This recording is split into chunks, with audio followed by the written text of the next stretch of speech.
Pitter-patter rain that will continue through the overnight hours. Not too concerned about it yet, but with multiple waves coming in behind it, the risk for flooding increases. Therefore, opting for a walk outside or going to the gym, I think I would try to take it to the gym. It looks like the eye, which is becoming more fragmented with time, will roll right over the city of Valdosta in the next 2 hours. I would like to just rephrase that and call it bitterly beautiful. Okay. Bitterly beautiful, that's a new one. Because it looks great, but when you step outside, it's like, bam! As long as the sunshine is there, it makes things a little more tolerable. It does, at least to the eyes, no matter what the skin may feel. Look at the oranges and the reds here. It seems like these storms should be thunderstorms. No, this is just a very heavy rain, and the rain is coming down in sheets. As the temperatures are holding in the 40s, that's not too bad. After all, it's an afternoon in January, but when you factor in the wind, that changes the whole story up. What I could not see when I arrived here earlier was that this is a walking trail, not a creek after all. But tomorrow that threat moves into North Georgia, and that's when we're expecting the bulk of our rain really over the next 5 days. But you had plenty of sunshine. That's the good part of the forecast. But as the sun slips below the horizon, these numbers that you see right here will continue to fall and eventually falling into the single digits. And I think these storms may be electric, meaning that we'll likely have some thunderstorms and maybe some punishing winds. If you do have outdoor plans for Saturday, don't cancel them just yet. Just start keeping a plan B in mind, because Saturday does not look too friendly.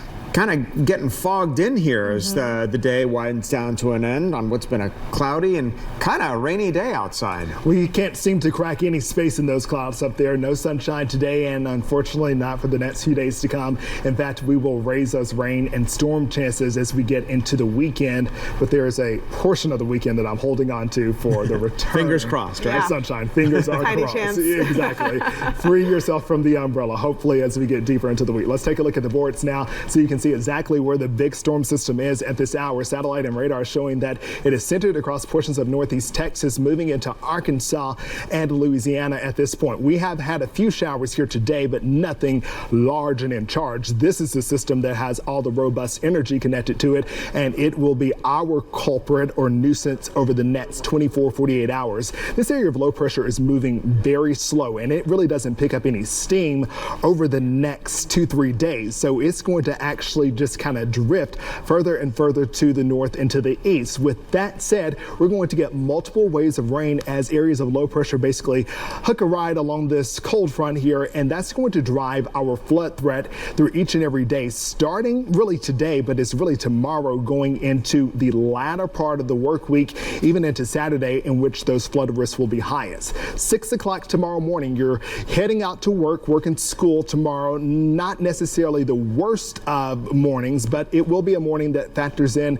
some light showers, maybe even some moderate downpours up and down I-85 and along the I-20 corridor all to the south and to the west of town. But once again, it's just the lighter variety action, as temperatures actually will start out on either side of the 50-degree mark. We'll grow those numbers despite the thick cloud cover and the pesky showers. By 9 o'clock, we're at 52 degrees here in town. Up in the mountains, you're at 54 degrees, and the rain continues to fall. But as you can see here, there are breaks in the rain, and even for some of you, you'll get a break, especially along I-20 Covington going out to Eaton, making your way down I-75 through Henry County. You'll get a break around lunchtime tomorrow, but there's another wave of energy rolling in behind it. And as we get deeper into the afternoon and evening, that's when we'll up the intensity and the coverage of rainfall. We'll turn from light to moderate and maybe even moderate to heavy by 6 o'clock. So the commute tomorrow afternoon will be quite troublesome. So if you can work from home or leave a little bit early, that's what I would opt for doing.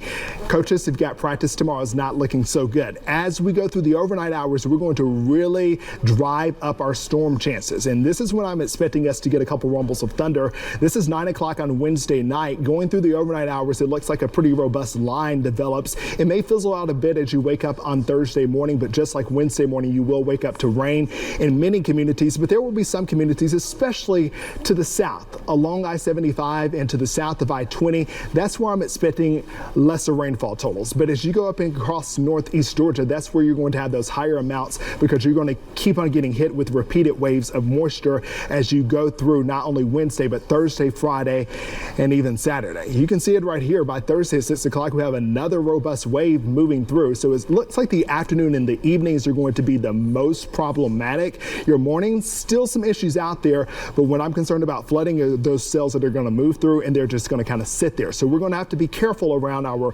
rivers, creeks, streams, and flood-prone areas, those low-lying areas. When it's all said and done, communities even here in the metro area could get beyond 3 inches of rainfall, but I'm looking for those higher totals to really build across the mountains of northeast Georgia.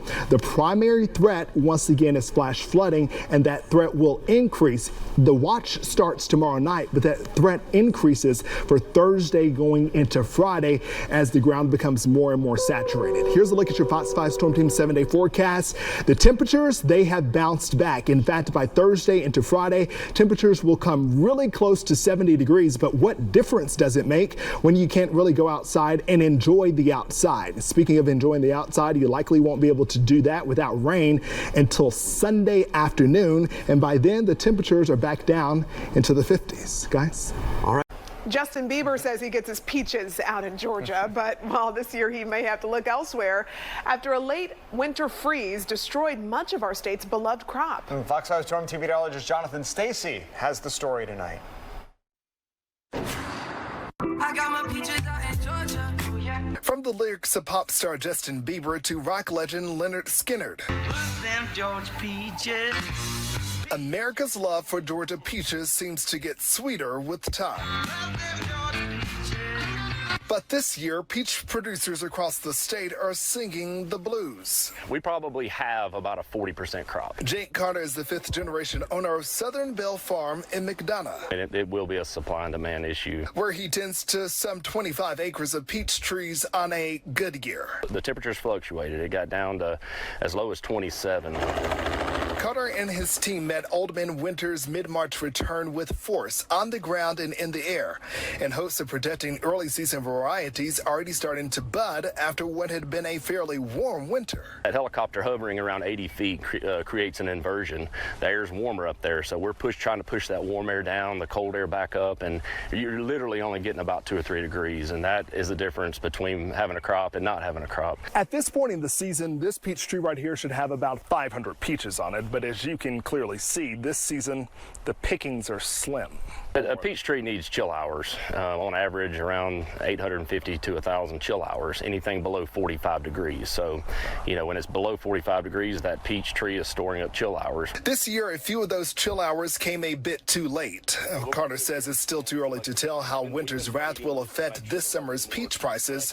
But for all the peaches that survived, this season will be shorter, but just as sweet. Our early varieties usually come in around Memorial Day. A lot of those have been hit. We won't have a lot of those early varieties. So we're looking to be around the middle part of June, maybe before the peaches really start coming in. So, I mean, and again, it's not to say there's no peaches down there. There's just very few. The slim pickings. Right, slim pickings. Yeah. In McDonough, Jonathan Stacey, Fox 5 News. Georgia peaches sure do.